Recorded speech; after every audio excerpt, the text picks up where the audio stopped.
Assalamualaikum warahmatullahi wabarakatuh. Hai sahabat Lisvika Channel. Di video kali ini kakak akan membahaskan soal-soal UTBK tahun-tahun sebelumnya dengan tujuan agar adik-adik lebih siap untuk menghadapi UTBK di 2021. Karena untuk UTBK 2021 tidak TPS saja materi ujinya, tapi adik-adik juga akan diminta untuk kemampuan sosum atau sainteknya. Jadi bagi adik-adik yang baru bergabung dengan Lisvika Channel, silakan di-subscribe, dan jika ada pertanyaan silakan tinggalkan di kolom komentar. Dan bagi adik-adik yang sudah setia dengan Lisvika Channel, tetap terus ikutin Lisvika Channel karena kita akan selalu berbagi info updatean materi pembelajaran dan soal-soal UTBK untuk persiapan tahun 2021. Nah, di video kali ini kakak akan membahaskan untuk soal kemampuan soshum bagian ekonominya. Nah, kita lihat untuk soal yang pertama, katanya di sini adalah nilai suatu barang atau jasa yang dikorbankan untuk mendapatkan barang atau jasa lain dalam istilah ekonomi disebut apa? Oke, di sini ada katanya jasa yang dikorbankan. Oke, ada jasa yang dikorbankan. Dan ini adalah materi kelas 10 ya. Materi kelas 10. Oke. Ini adalah istilah-istilah dari ekonomi. Kalau udah ketemu bahasanya yang dengan nilai suatu barang yang dikorbankan, berarti dia jawabannya adalah opportunity cost. Jadi, opportunity cost itu adalah sama juga dia bahasa lainnya adalah biaya peluang. Oke. Biaya peluang atau nama lainnya adalah biaya kesempatan. Oke, ini yang kita sebut dengan opportunity cost. Oke, di sini ada istilah-istilah lain tentang ekonomi. Yang pertama kita lihat yang D dulu ya. Ada katanya adalah produksi cost. Berarti ini adalah biaya produksi. Artinya ini adalah biaya yang timbul akibat kita memproduksi suatu barang. Lalu ada namanya sunk cost, pakai K ya. Sunk cost. Kalau sunk cost itu dia adalah biaya yang timbul akibat pengambilan keputusan. Akibat pengambilan keputusan. Oke, jadi dalam pengambilan keputusan dalam perusahaan itu disebut dengan sunk cost. Lalu adalah biaya eksplisit. Nah, kalau dia biaya eksplisit ini adalah contohnya beban gaji, beban sewa. Oke, beban sewa. Berarti dia adalah benar-benar terjadi. Benar-benar terjadi. Itu dia yang disebut dengan biaya eksplisit. Nah, opportunity cost ini kita sebut juga dengan namanya biaya implisit. Biaya yang tidak nampak tapi ada. Itu dia untuk opportunity cost, sama juga dengan biaya implisit. Kalau biaya eksplisit adalah beban yang nampak dalam akuntansi, contoh beban gaji, beban sewa, beban asuransi, itu dia. Nah, lalu ada di sini ada replacement cost. Berarti ini adalah biaya untuk menggantikan aset. Biaya untuk menggantikan aset. Menggantikan aset ya.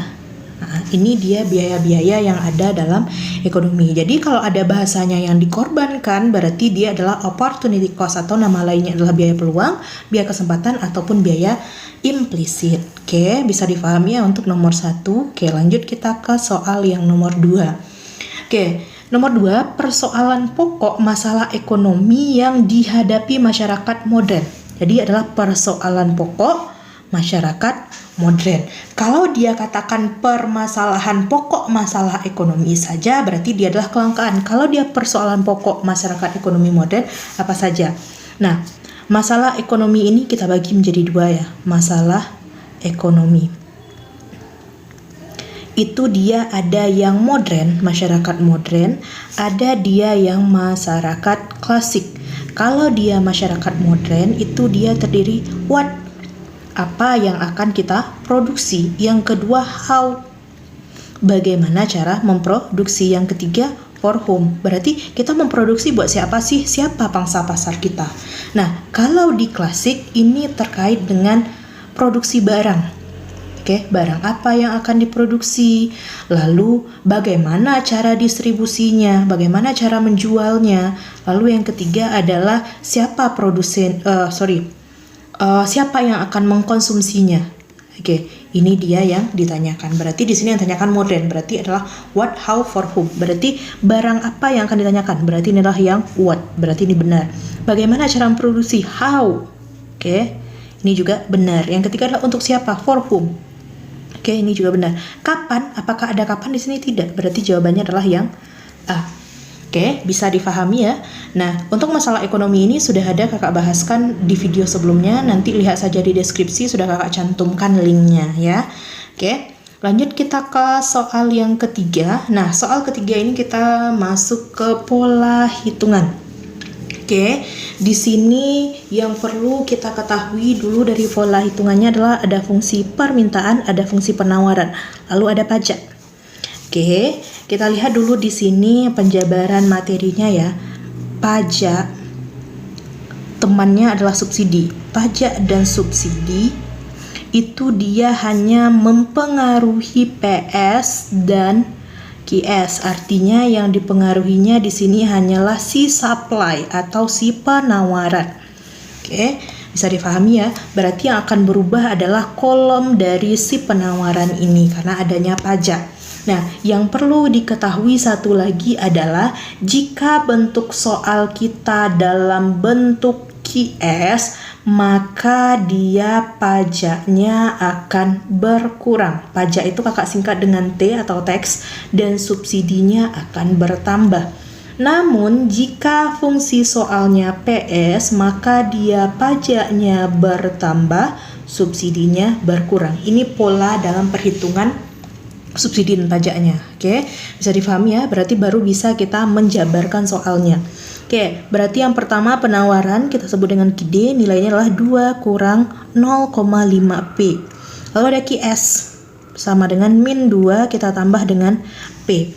Karena di sini ada pajak tadi, maka kita akan mencari yang namanya QS aksen. QS setelah pajak, berarti nilainya min 2 ditambah P karena dia QS, T-nya mengurang. Berarti pajaknya 2. Ini dia. Berarti QS aksen kita nilainya adalah min 4 kita tambah dengan P. Oke, ini nilai QS aksen kita. Oke, bisa ya, ini nilai QS aksen kita. Nah, kalau kita sudah dapatkan nilai QS aksen, otomatis kita harus mencari yang namanya keseimbangannya. Yang namanya keseimbangan itu, keseimbangan ya, keseimbangan.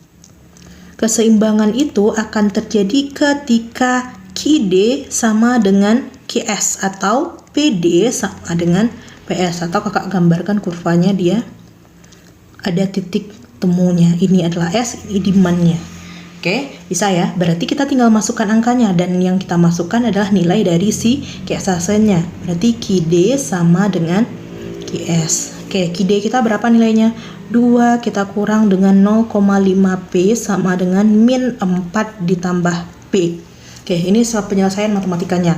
Yang ada P dan P-nya berarti kita dekatkan. Berarti 2 ditambah 4 sama dengan P ditambah 0,5P. 6 sama dengan 1,5P. Berarti P-nya berapa? Dapat P-nya sama dengan 4 ya. P sama dengan 4. Lalu, kalau yang namanya keseimbangan, dia harga dan kuantitas. Berarti kita harus mencari dia yang Q-nya. Berarti masukkan ke salah satu persamaan. Oke, kita masukkan saja ke yang QD-nya. Berarti 2 kurang 0,5P. Berarti 2 kurang 0,5. Ganti P-nya dengan 4. Berarti 0,5 kali 4 itu 2. Berarti dapat QD-nya 0. Berarti yang ditanyakannya adalah harga keseimbangannya dalam bentuk, yang ditanyakannya adalah harga keseimbangannya itu dalam bentuk P, Q. Berarti P-nya berapa? P-nya 4. Oke, ini P-nya yang 4, ini Q-nya yang, ini Q-nya yang 0. Berarti dia adalah 4,0. Berarti jawabannya adalah yang C. Berarti konsep yang perlu adik-adik ingat di sini adalah yang untuk persamaan yang akan diketahui di soal. Kalau dia persamaannya dalam bentuk QS, pajak dan subsidinya bagaimana? Kalau PS seperti apa? Dan pajak dan subsidi ini hanya mempengaruhi si penawaran. Permintaan tidak ada berpengaruh. Itu dia ya untuk soal nomor 3. Oke, lanjut kita ke soal nomor 4. Masih berkaitan materinya. Oke, kita lihat di sini katanya di sini adalah kenaikan selera masyarakat terhadap suatu barang. Oke, terhadap suatu barang dan perbaikan cara memproduksi akan mempengaruhi pasar. Pengaruh tersebut dicerminkan oleh kurva apa? Oke, kurva permintaannya seperti apa? Nah, kita lihat di sini selera. Oke, kalau selera itu naik, maka pasti yang namanya demand juga akan naik. Kalau demand naik, dia bergeser ke kanan. Bergeser ke kanan. Bagaimana dengan supply? Nah, kalau untuk supply naik, dia juga akan bergeser ke kanan. Bergeser ke kanan. Oke, nah bentuk kurvanya di sini adalah PQ. Ini demand. Oke, karena dia selera, dia mengalami yang namanya kenaikan. Kalau dia bergeser ke kanan berarti dia ke atas. Berarti ini D0, ini D1. Begitu juga dengan penawaran supply. Oke, dia akan bergeser yang namanya ke kanan. Berarti ini S0, ini S1. Berarti yang mana jawabannya yang paling tepat? Jawabannya yang paling tepat adalah bergeser ke kanan dan kurva penawaran juga bergeser ke kanan. Berarti jawabannya adalah yang A. Oke, bisa difahami ya untuk pergeseran kurva permintaan dan penawaran. Oke, lanjut kita ke soal nomor 5. Nah, ini adalah tentang pasar ya, pasar persaingan sempurna. Nah, dalam pasar persaingan sempurna ini ciri-cirinya seperti apa? Berarti kan kalau kita bicara pasar persaingan sempurna, PPS ya. Pasar persaingan sempurna berarti dia di sini ada jenis pasarnya adalah pasar monopoli. Oke, oligopoli. Oke, ada monopolistik. Monopolistik. Ini dia ya, monopoli, oligopoli, monopolistik. Ini dia pasar yang akan terjadi di pasar persaingan sempurna. Oke, lalu kita lihat di sini kan intinya konsumen mengetahui pasar yang sempurna tentang pasar. Oke, penerimaan rata-rata lebih besar dari biaya marginalnya pada saat maksimum. Salah ya, karena di sini adalah MR-nya itu sama dengan MC kalau dia laba maksimum. Oke, biasanya kalau udah satu salah pasti tiga salah. Kita lihat harga lebih besar dari penerimaan rata-rata, salah. P-nya itu sama dengan MR pada kondisi laba maksimum. Oke, jelas di sini salah ya. Berarti katanya di sini yang kedua adalah harga sama dengan biaya marginal pada laba maksimum. Berarti kan dia di sini adalah biaya marginal ya. Berarti P sama dengan marginal revenue laba max. Ini benar. Oke, perubahan menghadapi adalah elastis sempurna. Ini benar. Berarti jawabannya kalau 2 dan 4 itu jawabannya adalah yang C. Oke, jawabannya adalah yang C. Bisa difahami ya. Oke, lanjut kita ke soal yang ke-6. Oke, soal yang ke-6 ini adalah terkait dengan pendapatan nasional. Jadi bagi adik-adik yang belum paham dengan materi pendapatan nasional, itu bisa dilihat di deskripsi linknya karena sudah kakak lampirkan. Oke, di sini adalah bahasanya adalah ada data perekonomian suatu negara, ada produksi dalam negerinya, ada produksi perusahaan asing, ada produksi warga negara luar negeri, lalu ada penyusutan. Oke, yang ditanyakannya adalah produk nasional brutonya. Nah, produk nasional bruto ini dia sama dengan yang namanya NNP. Oke, untuk mencari NNP kita butuh yang namanya GNP kurang penyusutan. Cuma di sini kita belum kasihnya yang namanya GNP-nya. Nah, karena GNP belum ada di sini, berarti kita bisa menghitungnya langsung aja ya. Berarti NNP sama dengan GNP itu kan dia dari GDP. GDP-nya adalah produksi dalam negeri, adalah 15.400 kita tambah dengan selisih antara perusahaan asing dengan produksi warga negara luar negeri. Berarti dia di sini kita kurangkan antara 6.300 kurang dengan 3.250, kita tambah dengan penyusutan 2.100. Nah, yang inilah yang kita sebut dengan dia GNP. Oke, berarti dapat dia hasilnya di sini adalah 16.350. Ini dia ya. Berarti jawabannya adalah yang Lanjut ke nomor 27, katanya di sini adalah pada saat Pak Andi tidak bekerja, berarti dia ada mengeluarkan konsumsi 300.000 untuk memenuhi kebutuhannya. Lalu penghasilannya 1 juta, dia bisa menabung 100.000. Yang ditanya adalah fungsi konsumsi. Oke, di mana fungsi konsumsi ini dia bentuknya adalah fungsi C itu sama dengan A ditambah BY. Berarti kan kita di sini akan mencari yang namanya fungsi konsumsinya dengan yang diketahui di soal. Oke, yang diketahui di soal itu adalah ada yang namanya pendapatan. Oke, kita bikinkan di sini yang diketahui di soal. Y 1 juta. Pada saat Y 1 juta dia bisa menabung yang namanya 100.000. Pada saat Y-nya 0, tidak ada pendapatan kan? Berarti dia punya konsumsinya sebesar 300.000. Oke, berarti yang C di sini ini sama dengan konsumsi otonom. Konsumsi otonom. Konsumsi otonom itu sama dengan A istilahnya. Jadi A ini adalah istilah dari konsumsi otonom.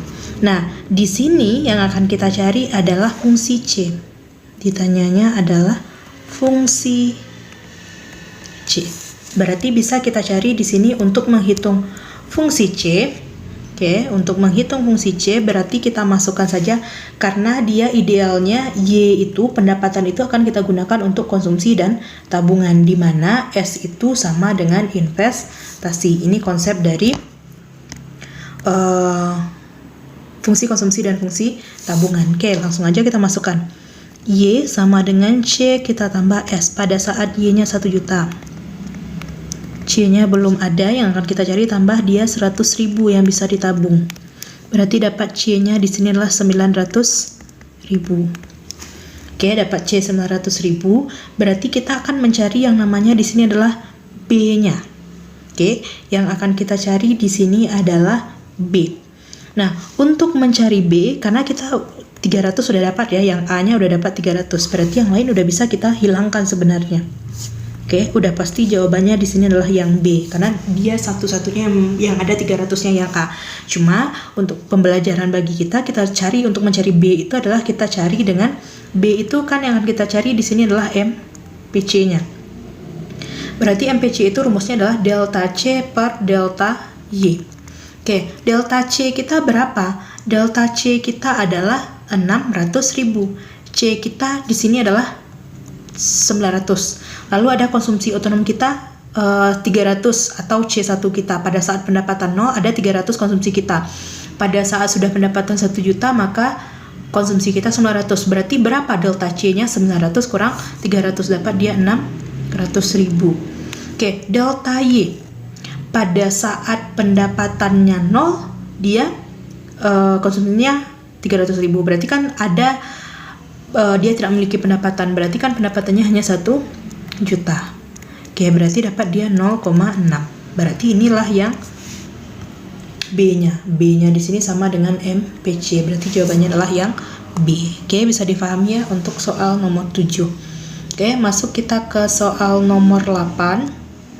Oke, untuk soal nomor 8 ini terkait dengan materi manajemen ya. Aktivitas yang tujuannya menyelaraskan, menyatukan tindakan sekelompok manusia dalam mencapai sasarannya merupakan kegiatan manajemen fungsi apa? Oke, yang ditanyanya fungsi. Oke, fungsinya di sini adalah yang ditanyakannya fungsi apa? Nah, pengarahan kah, pengorganisasian, pengawasan, pengorganisasian atau perencanaan. Nah, di sini ada yang namanya pengkoordinasian. Ada pengorganisasian, hampir mirip tapi dia berbeda. Oke, kalau pengorganisasian itu istilahnya sudah familiar adalah the right man on the right place. The right place artinya adalah meletakkan orang sesuai dengan kemampuan. Contoh, orang akuntansi itu diletakkan di bagian keuangan, itu dia the right man on the right place. Nah, kalau pengkoordinasian itu dia lebih menyatukan tindakan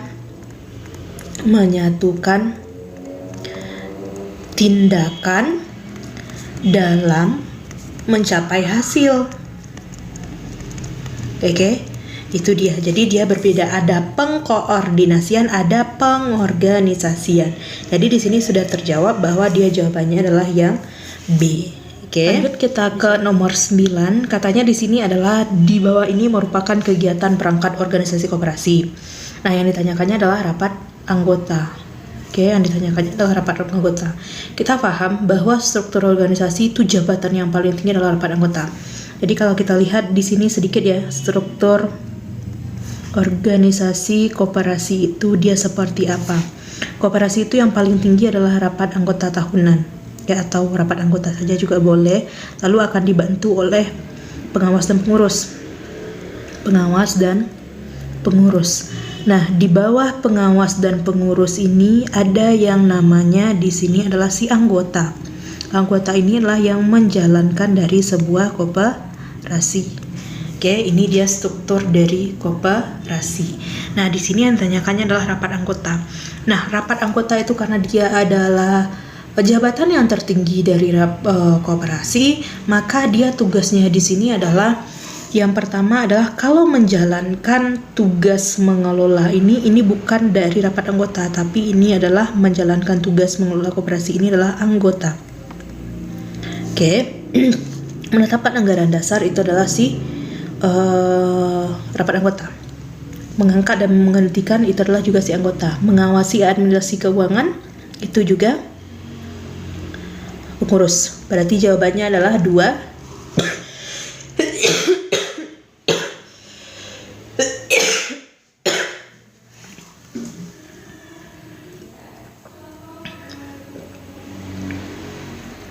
Berarti jawabannya di sini adalah 2 dan 3. Berarti jawabannya adalah yang C.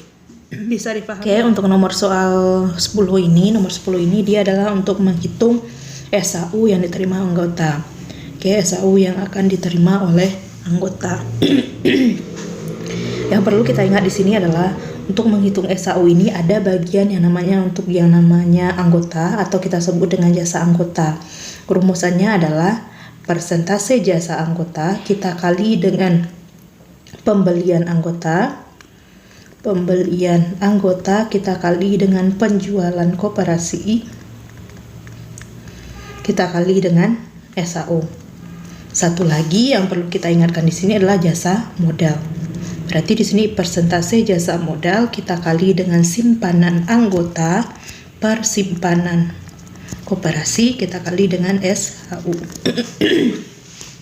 Oke, kita bikin yang diketahui di soal dulu. Oke, yang diketahui di soal ada yang namanya SAU, nilainya adalah 75 juta. Lalu di sini ada yang namanya simpanan koperasi. Simpanan koperasi itu nilainya adalah 30 juta. Lalu di sini 200 juta inilah penjualan koperasi. Penjualan koperasi nilainya adalah 200 juta. Lalu anggota ini dia juga memiliki namanya simpanan dan membeli. Nah, anggotanya di sini adalah Tuan Omar. Tuan Omar mempunyai simpanan. Simpanan Omar itu adalah 1 juta. Lalu pembelian Omar itu nilainya adalah pembeliannya adalah 5 juta. Nah, dalam rapat anggota tahunan itu sudah dianggarkan untuk jasa anggota itu nilainya 20%, jasa modal itu nilainya adalah 25%. Ya udah, tinggal kita masukkan dia ke dalam rumus. Berarti yang kita cari dulu adalah jasa anggota dulu. Boleh, jasa anggota sama dengan persentase anggota. Oke, nggak usah lagi kakak bikinkan rumusnya ya, karena di sini sudah kita jabarkan di atas. Berarti jasa anggota itu sama dengan pembelian anggota. Persentasenya dulu ya, persentase anggota itu adalah 20/100 kali dengan pembelian anggota di sini adalah 5 juta. Oke, kita bagi dengan penjualan koperasi 200 juta.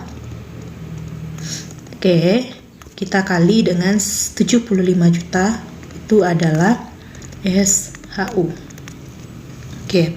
Berarti di sini yang bisa kita coret-coret, kita coret-coret aja dulu. Ini sudah habis nih. Oke. Lalu di sini juga sudah habis. Di sini juga bisa kita coretkan, hilangkan nolnya 2 lagi. Oke, bisa ya. Ini dapat kita coret, dapat dia 1 kali 5 kali 75. Ini dapat dia 375. Oke, lalu kita cari jasa modal. Jasa modal tadi 25/100, kita kali simpanan Pak Omar. Simpanan Pak Omar adalah 1 juta. Lalu simpanan koperasi itu ada sebesar 30 juta. Kali dengan SAU-nya 75 juta. Oke, ini juga bisa kita coret-coret. Oke, ini kita coret. Ini kita coret juga. 3 dengan 75 ini dapat dia 15. Oke. Nah, sekarang kita 25 kali 15 kali 1 dapat juga dia 375. Berarti SAU Omar itu jasa anggota kita jumlahkan dengan jasa modal. Berarti dapat dia di sini adalah 750.000. Inilah SAU yang akan diterima Omar selama 1 tahun. Berarti jawabannya adalah yang D. Bisa dipahami ya untuk menghitung koperasi. Oke. Lanjut kita ke soal nomor 11. Nah, soal nomor 11 ini adalah materi tentang jurnal penyesuaian. Jadi bagi adik-adik yang belum paham materinya, nanti lihat di deskripsi sudah kakak cantumkan linknya. Silahkan ditonton agar lebih mudah pengerjaan soal-soalnya. Oke, di sini adalah ada data neraca saldo, lalu ada kas beban gaji, perlengkapan beban gaji. Nah, data penyesuaiannya itu adalah berupa perlengkapan. Yang ditanyakan di sini adalah untuk poin 1, berarti yang poin perlengkapan saja yang kita lihat di sini. Oke. Jurnal penyesuaian itu acuan kita selalu neraca saldo. Nah, neraca saldo di sini dikasihnya adalah dalam bentuk harta. Kalau dia dalam bentuk harta, berarti kita akan mencatatnya sebagai beban perlengkapan pada perlengkapan nilainya terpakai. Ya udah, tinggal cari saja karena di sini adalah akunnya perlengkapan, bukan beban. Berarti kita mencatatnya sebagai harta. Berarti dia jawabannya di sini adalah antara A, B, C. Ini sudah pasti salah. Oke, tinggal A, B, C. Nah, kita eliminasi lagi antara A, B, C ini yang mana yang salah. Oke, kas tidak akan pernah muncul yang namanya di penyesuaian namanya kas. Tinggal A dan B. A dan B ini hanya nilai yang berbeda. Berarti kalau dia ada tersisa 400 dari neraca saldo 1 juta, berapa yang terpakai? Yang terpakai adalah sebesar 600.000. Berarti jawabannya adalah yang B. Gampang kan untuk jurnal penyesuaian? Berarti agar lebih paham lagi silahkan cek materinya di link video yang sudah kakak bagikan di deskripsi ya. Oke, lanjut kita ke soal nomor 12. Oke, untuk soal nomor 12 ini berdasarkan data di atas untuk penyesuaian poin 2. Oke, kembali kita dulu ke soal nomor 11 yang poin 2 adalah gaji yang masih harus dibayar. Nah, gaji yang masih harus dibayar katanya di sini adalah 200, beban gaji ada 500. Oke, kita jabarkan di sini.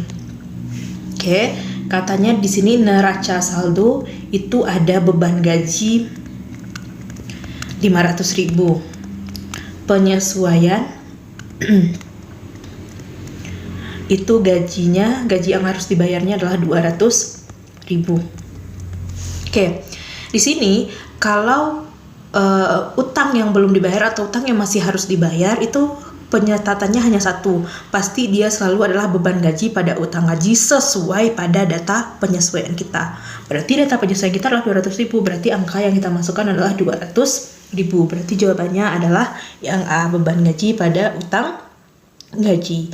Oke, ini untuk soal-soal UTBK kita bagian kedua. Silakan difahami lagi dan silakan dicatat ulang nantinya jika diperlukan. Dan bagi materi-materi yang belum dipahami itu untuk sesuai dengan soal ini sudah kakak cantumkan di deskripsi. Jadi silakan dicek kembali untuk videonya. Oke adik-adik, terima kasih untuk sudah setia dengan Lisvika Channel. Semoga bermanfaat buat adik-adik dan intinya adik-adik lebih siap untuk menghadapi UTBK 2021. Oke, terima kasih. Kakak tutup. Assalamualaikum warahmatullahi wabarakatuh.